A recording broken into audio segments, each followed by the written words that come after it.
ವರದಿ ಕೂಡ ಯಾವಾಗ ಬಂದಿದೆ ನಾನು ಗುಲ್ಬರ್ಗಕ್ಕೆ ಹೋಗಿದೆ, ಎಲ್ಲ ಪ್ರೋಸೆಸ್ಸಲ್ಲಿದೆ, ಆದಷ್ಟು ಬೇಗ ನಾವು ಕೂಡ ವೈಯಕ್ತಿಕವಾಗಿ ಕೊಡ್ತೀನಿ ಯಾವಾಗ ಅದನ್ನು ತೀರ್ಮಾನ ಮಾಡಿದಾಗ ಜೊತೆನಲ್ಲೇ ಕೊಡೋಣ ಅಂತ ಅನ್ಕೊಂಡು ಕೂಡ ಭೇಟಿ ಕೊಡ್ತಾ ಇದ್ದಾರೆ ಸರ್ ಪ್ರತಿಯೊಬ್ಬರಿಗೆ. ಈಗ ನಿಂತೋಗಿರೋದನ್ನು ನೀವು ಸೇರಿ ಸುಮ್ಮನೆ ಜನರ ಮೈಂಡಲ್ಲಿ ಹಾಕಿದ್ದು ಮಾಡೋದು ಬಿಟ್ಬಿಡಿ. ಅದು ತಣ್ಣಗಾಗಿದೆ, ಎಲ್ಲರೂ ರೆಡಿಯಾಗಿದ್ದಾರೆ, ಕ್ಲೋಸ್ ಆಗಿರೋದನ್ನ ಕ್ಲೋಸ್ ಮಾಡಿ.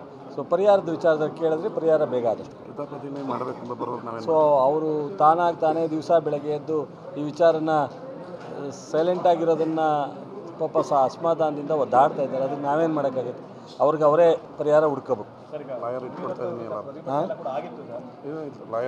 ಈಗ ನಮ್ಮ ಅಲ್ಲಿ ಸ್ಥಳೀಯ ಮುಖಂಡರುಗಳು, ನಮ್ಮ ಪಕ್ಷದ ಮುಖಂಡರುಗಳೇ ಬೇಲ್ನ ಕೊಡಿಸ್ಲಿಕ್ಕೋಸ್ಕರ ಅವ್ರು ಲಾಯರ್ ಇಟ್ಕೊಳ್ಳೋಕ್ಕೋಸ್ಕರ ಅವರೇನು ನಮ್ಮ ಹುಡುಗರುಗಳೇ ಎಲ್ಲ ನಿಂತ್ಕೊಂಡೆಲ್ಲ ಮಾಡ್ತಾಯಿದ್ದಾರೆ.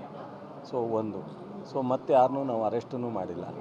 ಈಗ ಮುಸ್ಲಿಮ್ಸು ಹಿಂದೂಗಳೆಲ್ಲ ಒಗ್ಗಟ್ಟಾಗಿದ್ದಾರೆ, ಶಾಂತಿ ಸಭೆ ಆಗಿದೆ. ಎಲ್ಲ ಯಾವುದೇ ಥರದ ನೀವೇ ಹೋಗಿ ನೋಡ್ತೀರಾ, ಅಂಗಡಿ ಎಲ್ಲ ಓಪನ್ ಆಗಿ ಎಲ್ಲವೂ ನಿಭಾಯಿಸ್ತಾ ಇದ್ದಾರೆ. ಸೊ ಪದೇ ಹೋಗ್ತಾರೆ ಅಂತ ಅಂದರೆ ಏನು ಪ್ರಯೋಜನ? ಸೊ ಅದರಿಂದ ಅವ್ರನ್ನ MP ನಾನು ಬಂದೆ ಅಂತ ಅಂದರೆ ನಾವು ಬೇಡ ಅನ್ನೋಕ್ಕಾಗತ್ತೆ? ಅದರಿಂದ ಹೋಗ್ಕೊಳ್ಳಿ, ಪರಿಹಾರಕ್ಕೆ ಆದಷ್ಟು ಬೇಗ.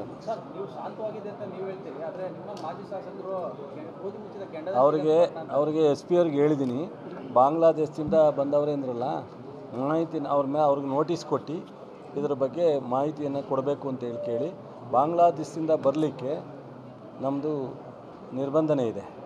ಸೊ ಬಂದಿದ್ದಾರೆ ಅಂದರೆ ಎಲ್ಲಿ ವೈಫಲ್ಯತೆ ಸ್ಟಾರ್ಟ್ ಆಗುತ್ತೆ ಹೇಳಿ? ಎಲ್ಲಿ ಗುರು? ಕೇಂದ್ರ ಸರ್ಕಾರದ ವೈಫಲ್ಯತೆ ಆಗುತ್ತೆ. ಆವಾಗ ಮೋದಿಯವರೇ ಉತ್ತರ ಕೊಡಬೇಕಾಗುತ್ತೆ. ನಂತರ ಯಾರು? ಕೇಂದ್ರದ ಮಂತ್ರಿ ಕುಮಾರಸ್ವಾಮಿ ಅವರು ಉತ್ತರ ಕೊಡಬೇಕಾಗುತ್ತೆ. ಈಗ ಮಾಜಿ ಶಾಸಕರು ಬಾಂಗ್ಲಾದೇಶದ ಜನ ಅವರೇ ಅಂದಾರಲ್ಲ, ಸೊ ಅದ್ರ ಬಗ್ಗೆ ಒಂದು ನೋಟಿಸ್ ಕೊಟ್ಟು ಅದ್ರ ಬಗ್ಗೆ ಮಾಹಿತಿ ತೊಗೊಳಕ್ಕೆ ಹೇಳಿದ್ದೀವಿ. ಅವ್ರು ಹೇಳಿದ್ಮೇಲೆ ಕೊಡಲೇಬೇಕಲ್ಲ. ನನ್ನ ಶಾಸಕರು ಮಾಡಿರೋರು ಅವರೇ, ಮಂತ್ರಿ ಮಾಡಿರೋರು ಅವರೇ. ಅವ್ರು ಹೇಳಿದ್ಮೇಲೆ ಅವ್ರ ಹತ್ರ ಮಾತಾಡೋರು ಯಾವಾಗ ಹೇಳ್ತಾರೆ ಅವಾಗ ತೀರ್ಮಾನ ಮಾಡೋಣ.